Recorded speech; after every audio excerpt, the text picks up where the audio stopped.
You know, sometimes the most incredible, most heartbreaking stories are hidden in the plainest sight. We're about to uncover the story of one family, pieced together from a dry, legal document, an 1818 will, and it all hinges on just 4 words. Sook and her family. That's it.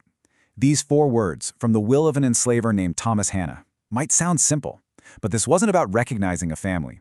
No, this was a legal instruction. This one phrase triggered the complete separation of an entire family, treating people, human beings, as property to be handed down, just like furniture or a plot of land. So here's how we're going to trace this story. First, we'll dive into what it actually meant to be bequeathed as property. Then, we'll look at the cold, hard numbers, the literal price put on each person. After that, we'll follow Sook's children as they were scattered by that inheritance. And finally, we'll see how one family tree was shattered into many, leaving a legacy in the names their descendants carry to this very day. All right, let's get into it. How could a piece of paper, a legal document, have the power to define a whole family as nothing more than property? Well, it all comes down to the system of chattel slavery. This was so much more than just forced labor. Under this system, a person was legally defined as chattel. That's a fancy word for an item of personal property. It meant that family bonds, the connection between a husband and a wife, a parent and a child, had 0 legal standing. They were just assets on a balance sheet to be bought, sold, and in Sook's case, inherited. And just like any other asset in an estate, before Sook's family could be divided up, they had to be valued. This brings us to the truly chilling reality of putting a price tag on a human life. In the estate's official accounting, Sook, the mother, the matriarch of this family, was valued at $300, a whole person reduced to a number on a ledger. Her son, Charlie, was assessed at $700, more than double her value. Why? Well, it was a brutal economic calculation. His age and his gender meant he was seen as having a longer potential for hard labor. And then there's her daughter, Betty. Her assessed value was $225. Each one of them was appraised, not for who they were, but for what they were worth to someone else. Okay, now when you see it all laid out like this, it is just devastating. It looks like an inventory list. You've got the names, you've got the dollar amounts, but then look at the bottom. Easter, Scipio, Beck, Sonny, Tom. They're just listed as child. They were probably too young to have a real labor value assigned to them, but they were still property, still line items in this grim accounting, ready to be handed out.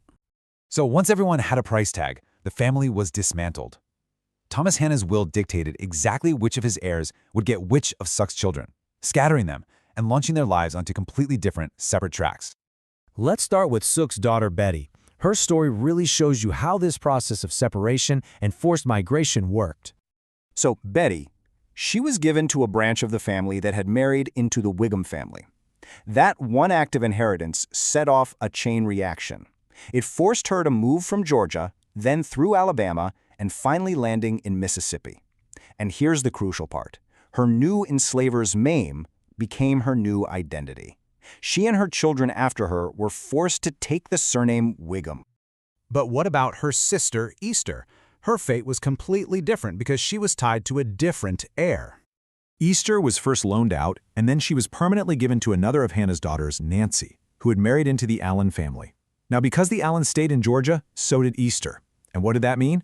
It meant her son, Willis, was forced to take the surname Allen. Think about that. Same mother as Betty, but now she's in a different state, with a different last name, all because of who their enslavers married. And this pattern just keeps repeating itself. Let's look at Sook's son, Scipio. His story adds yet another branch to this fractured family. The records tell us that Scipio was given to Thomas Hayden. This transfer, of course, created a whole new branch of the family, and his descendants, now tied to the Hayden family, would later show up in records with the surname Wiggs, which was likely a shortened version of Wiggum. Another family, another name. And finally, we have Tom. His journey shows just one more variation of this same devastating process. Tom was given to a daughter who married a man from the Walden family. Just like his siblings, his entire future and his identity were now tied to his new enslaver's name. He stayed in Georgia, and his descendants became the Waldens. It's just another stark reminder of how the marriages of the enslavers directly shaped the identities forced upon the people they enslaved. So let's pull all of this together now. That one legal document, that single act of inheritance, did more than just split a family apart physically. It created a diaspora with brand new imposed identities.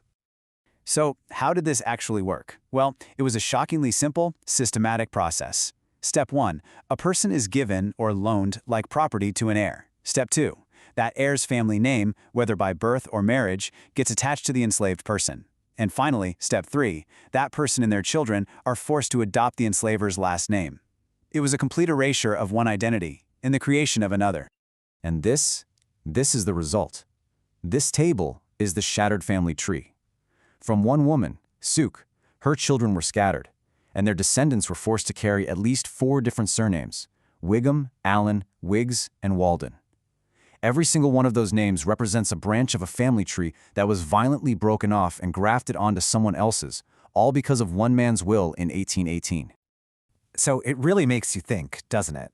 The next time you look at a family tree, maybe your own, maybe someone else's, it's worth asking, what does it hide? What stories of force, of separation, but also of incredible resilience are buried just beneath the names on the page?